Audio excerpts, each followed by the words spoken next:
Bonjour, le sujet de ce documentaire historique, c'est les syndicats en France et au Costa Rica. Tout d'abord, en France, spécifiquement au nord de la France, sur l'occupation allemande, on a eu le mouvement syndical. C'était le syndicalisme officiellement établi en 1884 avec la loi Waldeck-Rousseau.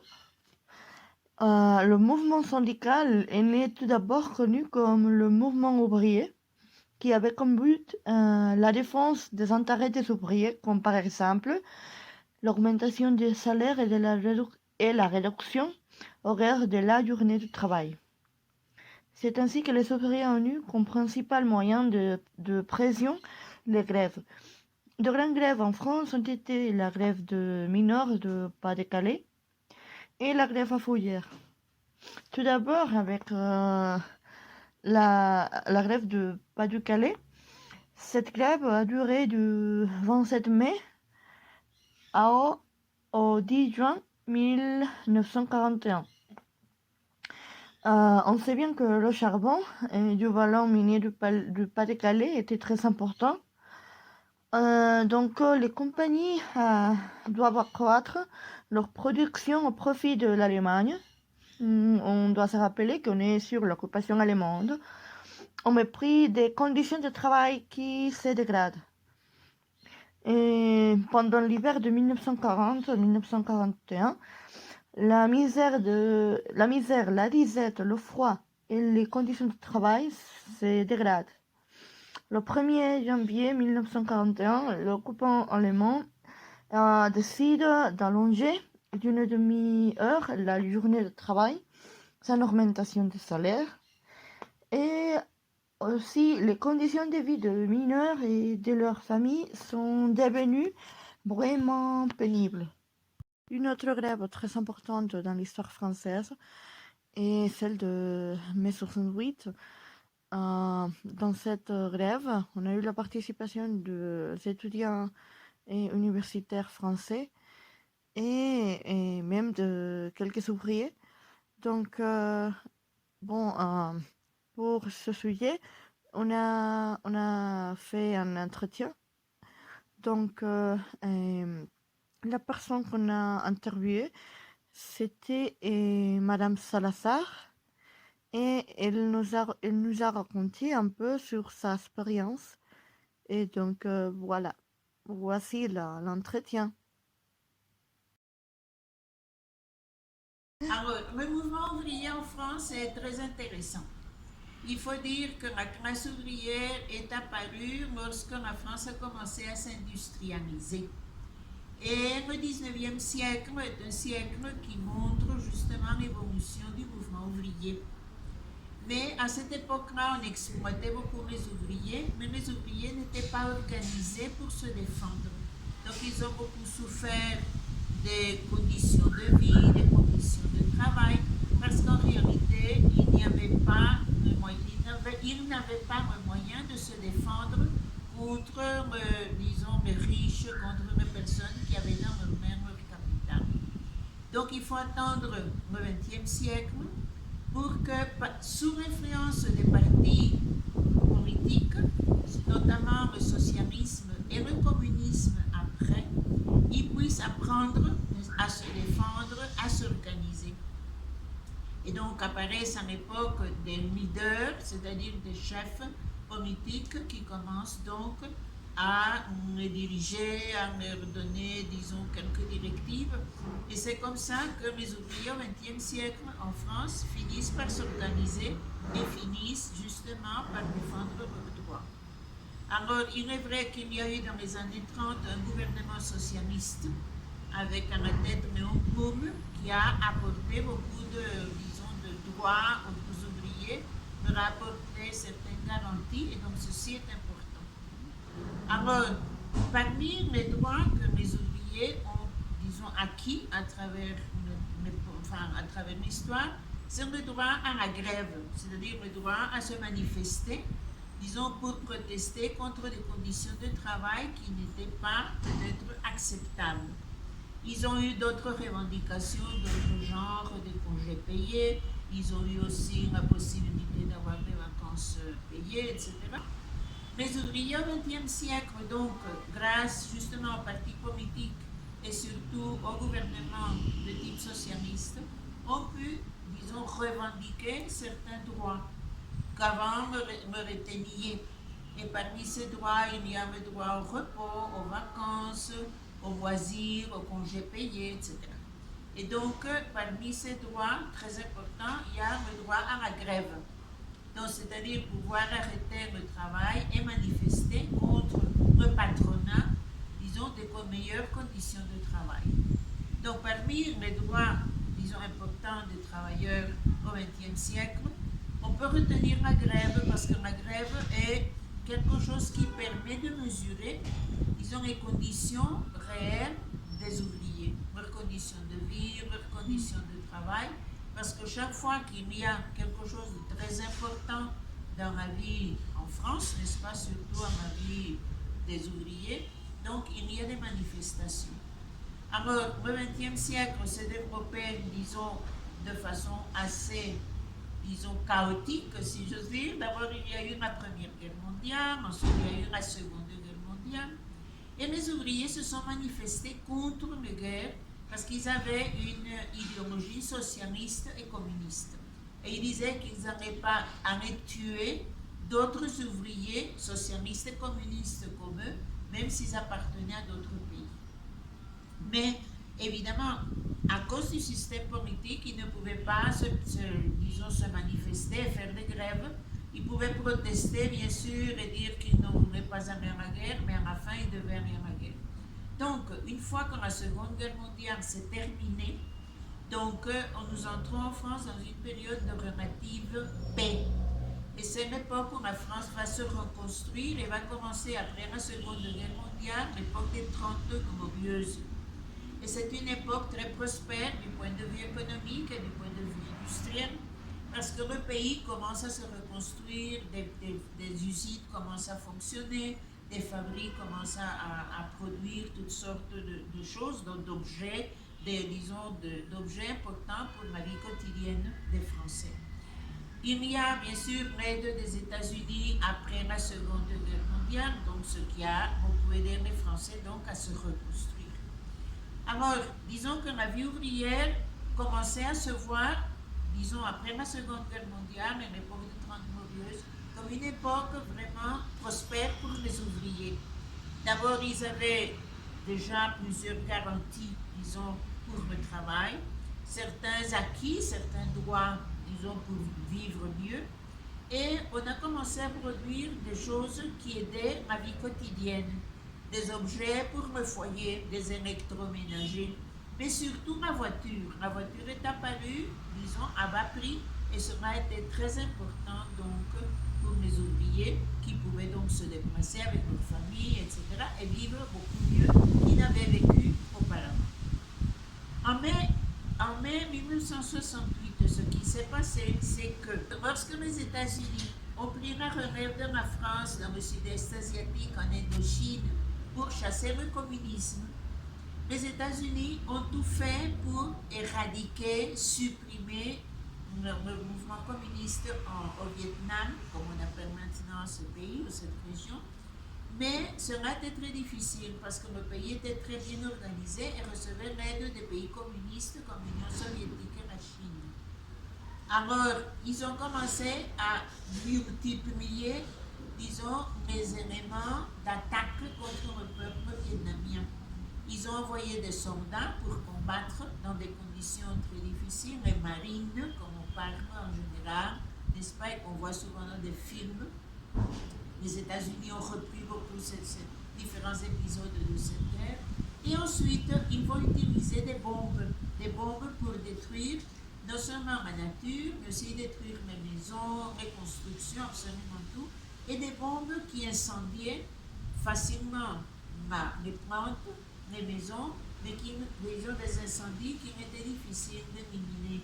Donc ce genre d'armes, pour ainsi dire, chimiques, ont fait que dans plusieurs pays du monde, et en commençant aux États-Unis, on a commencé à protester contre ce type de guerre. Donc, non seulement aux États-Unis, mais au Costa Rica aussi, en France et partout, dans beaucoup de pays, mais surtout mes étudiants universitaires se sont manifestés contre cela. En France, ce qui s'est passé, c'est qu'il y a eu à Nanterre, une université parisienne, il y a eu, sur la banlieue parisienne, une manifestation contre la guerre du Vietnam. Et les étudiants se sont organisés pour protester. Ils ont profité de l'occasion pour protester aussi contre leurs conditions d'étudiants. Ils voulaient aussi qu'on change certaines choses du système d'éducation supérieure en France. Donc, à côté, disons, du mouvement contre la guerre au Vietnam, ils ont développé notre mouvement pour améliorer leurs conditions d'étudiants.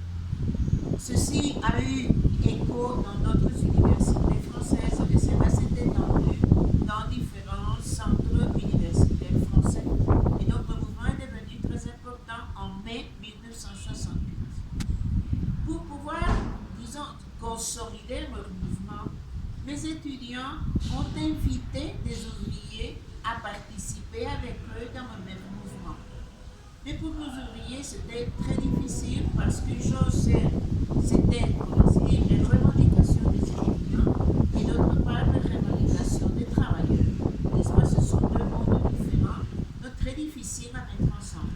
Néanmoins, les syndicats ouvriers se sont organisés aussi pour protester et ont revendiqué d'autres choses, d'autres droits. Et ce sont, disons, ils sont venus à côté des étudiants protester contre le gouvernement. À l'époque, c'était Charles de Gaulle qui était le chef, président français. Et donc, ils ont organisé des manifestations dans les rues, etc., où les travailleurs et les étudiants, disons, défilaient, se manifestaient contre différentes mesures du gouvernement. Ce qui s'est passé, disons, pendant le mois de mai était assez peu habituel parce que voir des ouvriers, des étudiants défiler ensemble, n'est-ce pas, ce n'était pas habituel. Il y avait eu au 19e déjà de ce genre de manifestations, mais disons beaucoup plus petites, n'est-ce pas, moins importantes. Ici, c'est un mouvement national. Tout le mois de mai s'est passé donc en protestation, en manifestation, etc. Mais il y avait toujours des différences entre les étudiants organisés en association et les syndicats ouvriers, parce que finalement, ils ne partageaient pas nécessairement les mêmes objectifs. Une fois que le mois de mai s'est passé, en Europe, et surtout en France spécifiquement, a commencé la période des vacances, n'est-ce pas? L'été est arrivé, bon, le printemps d'abord, et l'été est arrivé. Donc, les deux mouvements ouvriers et étudiants ont commencé à baisser. C'est-à-dire, ils ont commencé à perdre de l'importance, parce que si bien les ouvriers que les étudiants pensaient à vacances, à partir, que sais-je, à la plage, etc. Et donc, le mouvement, petit à petit, s'est affaibli. Et donc, finalement, le gouvernement, Charles de Gaulle et ses ministres ont très bien, disons, organisé la chose. Et finalement, les deux mouvements se sont séparés et les deux mouvements ont terminé par s'arrêter.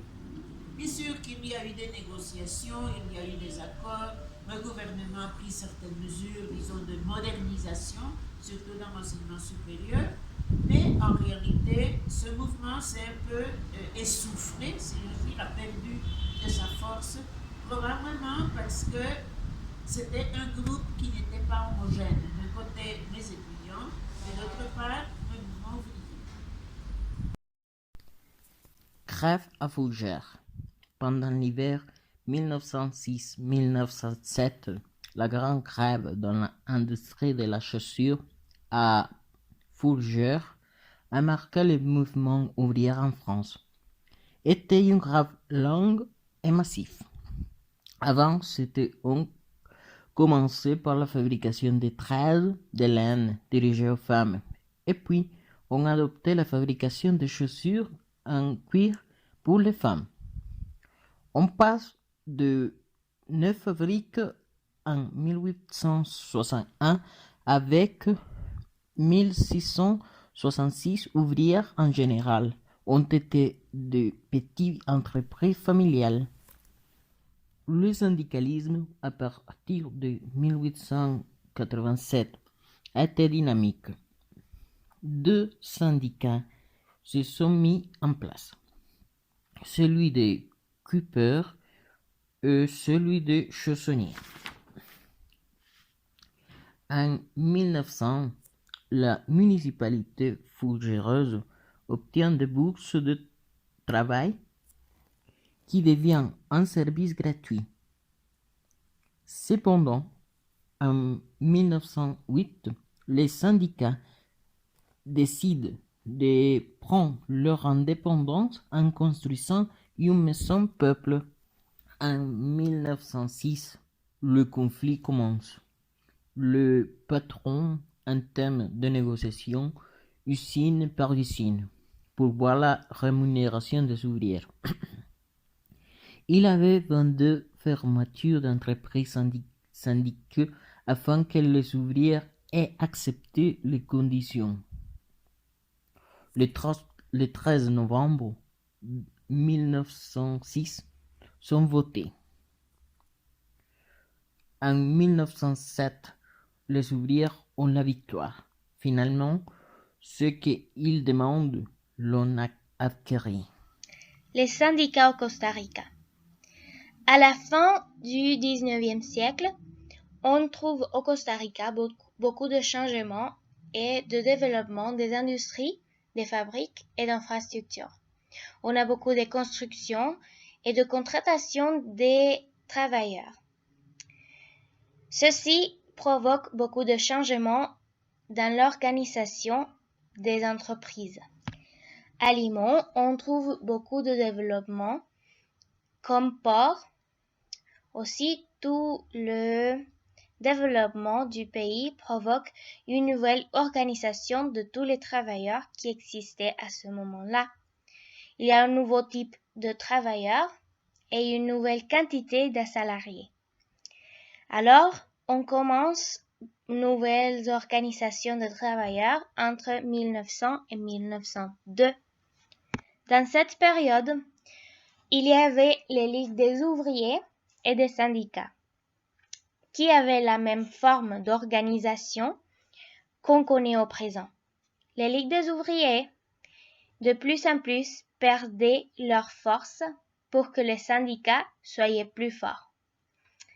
Alors, ceux-ci disparaissent.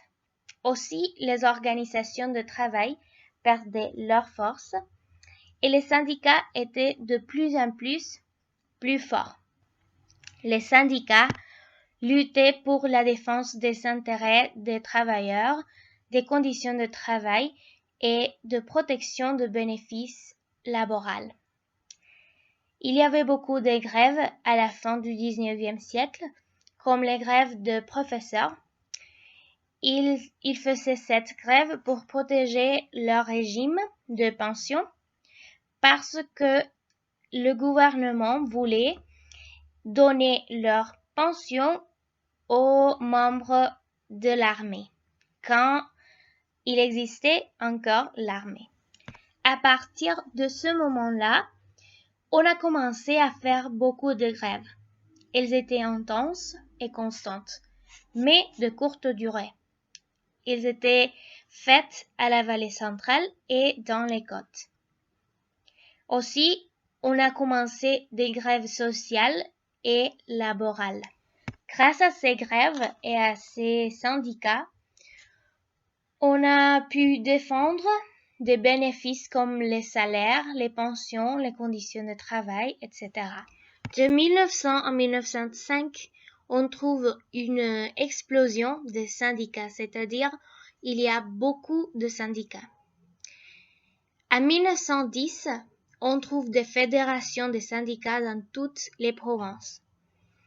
On a alors les syndicats indépendants et les syndicats membres des fédérations. Mais après, on a une autre classification appelée Confédération des travailleurs.